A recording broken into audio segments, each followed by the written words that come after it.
மனதை உடைத்த கதை. மற்றவங்களை பிரமிக்க வைப்பதா வாழ்க்கை? யார் மீது தவறு? காட்சி 1.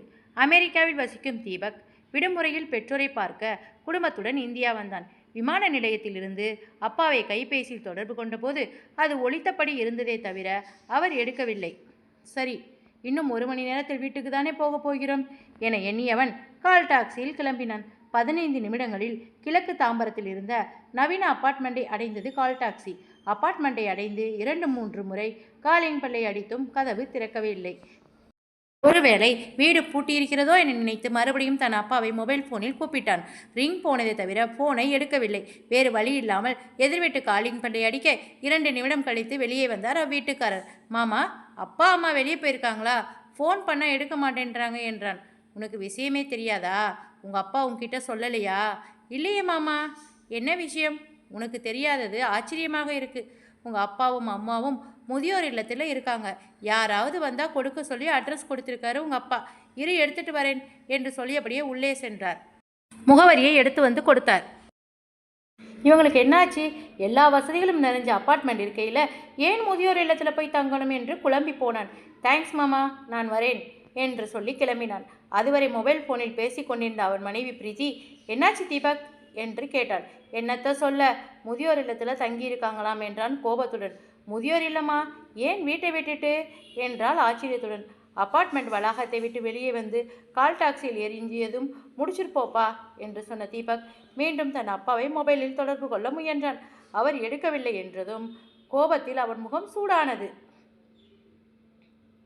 எங்கே போறோம் என்று கேட்டாள் பிரீத்தி. அமைதி இல்லம். சொன்னவனின் குரல் அதிர்ந்தது. காரில் இருந்து இறங்கியவர்களின் கண்களில் பட்டது அமைதி. ஹோம்போர்டு. மகனையும் மனைவியையும் அழைத்து கொண்டு இல்லத்தின் உள்ளே சென்றான் தீபக். வரவேற்பறையில் அமர்ந்திருந்தவர், யார் நீங்க, என்ன வேணும் என்று கேட்டார். ராமச்சந்திரன், மாலதி அம்மாளை பார்க்கணும்.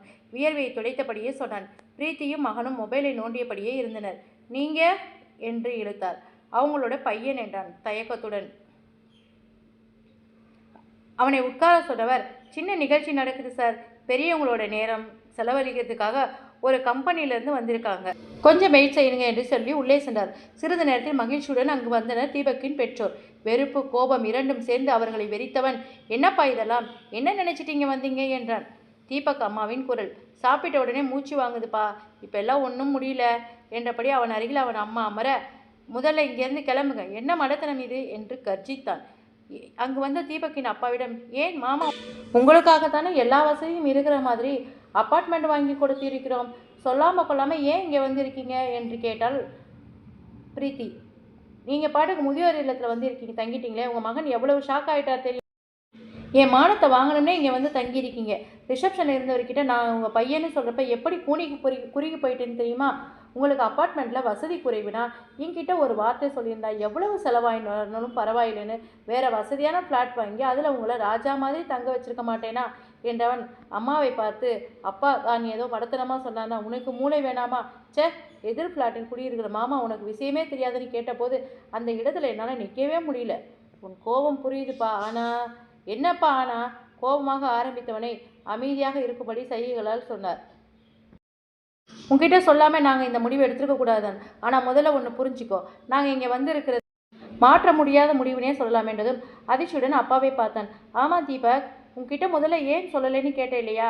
சொன்னால் உனக்கு புரியாது, ஒத்துக்க மாட்ட, தர்க்கம் செய்வ. நீ சொன்னியே அந்த அப்பார்ட்மெண்ட்டில் எங்களுக்கு என்ன குறைன்னு.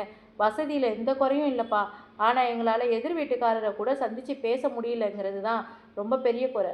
மாதத்துக்கு 2-3 முறை ஹலோ சார், சௌக்கியமா, அவ்வளோதான் பேச்சு. எதிர் ஃப்ளாட்காரர் தான் இப்படின்னா மற்ற ஃப்ளாட்டில் எல்லாம் யார் இருக்காங்கன்னே தெரியாது.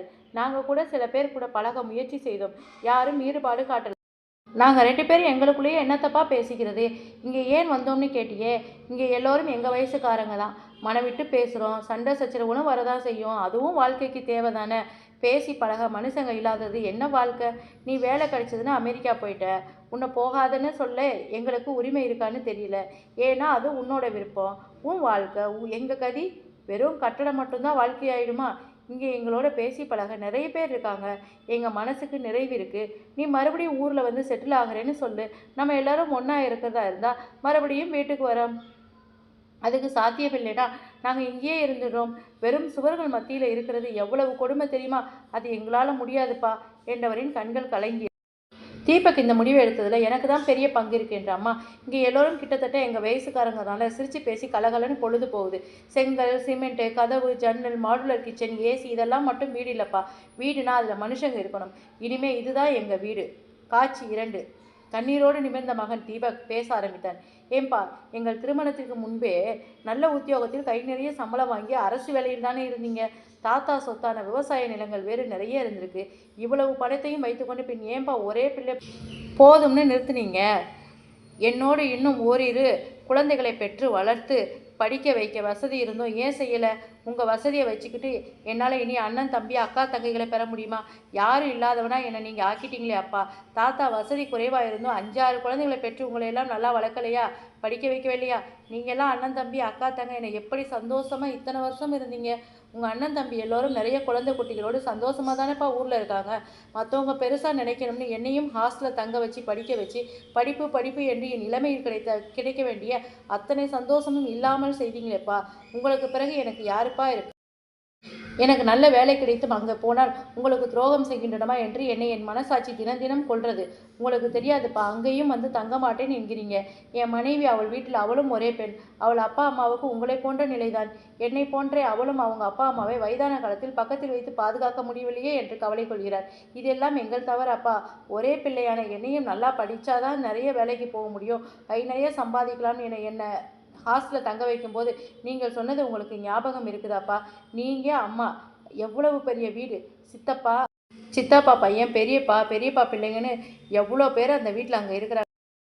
இருந்து என்னை சின்ன வயசில் இருந்தே ஹாஸ்டலில் தங்கி படிக்க வச்சப்ப நான் எவ்வளவு கஷ்டப்பட்டேன் என்பது உங்களுக்கு தெரியாதுப்பா. அப்பயும் இதே போல் பெரிய வீட்டில் நீங்களும் அம்மாவும் மட்டும்தானேப்பா இருந்தீங்க. அப்போ தோணலையாப்பா நம்ம பிள்ளைகளை நம்மளோட தங்கியிருந்து படிக்க வைக்க வேண்டும் என்று? நம்ம சொந்த ஊரான தஞ்சாவூர்லேயே நம்ம நிலங்களில் விவசாயம் பார்த்து கொண்டு படிப்புக்கு ஏற்ற ஒரு வேலையும் அங்கேயே தேடிக்கிட்டு சித்தப்பா பிள்ளை, பெரியப்பா பிள்ளை என நம்ம சொந்த பந்தத்தோடு நானும் நிம்மதியாக இருந்திருப்பேன். நீங்களும் கடைசி காலத்தில் நிம்மதியாக இருந்திருக்கலாமேப்பா. நம்ம சித்தப்பா பெரியப்பா பிள்ளையெல்லாம் வசதி குறைவாக இருந்தாலும் கூட்டு குடும்பமாக நிம்மதியாக தானேப்பா ஊரில் இருக்கிறாங்க. என் பிள்ளைய நல்லா படிக்க வச்சாவது அமெரிக்காவில் வேலைக்கு அனுப்ப போகிறேன்னு சொன்னீங்க. நம்ம சொந்த பந்தத்தில் எல்லார்கிட்டையும் சொல்லியிருந்தீங்க. சென்னையிலும் வீடு வாங்கினேன். இப்போ என்ன குறை சொல்கிறீங்களா? இதே தானேப்பா, இது சரியாப்பா? ஊரில் 4 பேர் பெருசாக நினைக்கணும்னு வாழ ஆரம்பித்தா இப்போ நம்ம சந்தோஷத்தையெல்லாம் இழந்து வெளியில் காட்டிக்க முடியாமல் இருக்கமேப்பா. மற்றவங்களை பிரமிக்க வைப்பதாப்பா வாழ்க்கை? அருமையான சிறுகதை. யார் மீது தவறு? இந்த கதை உங்களுக்கு பிடிச்சிருந்தா மறக்காமல் சப்ஸ்கிரைப் பண்ணுங்கள். படித்ததில் பிடித்தது சிறுகதை.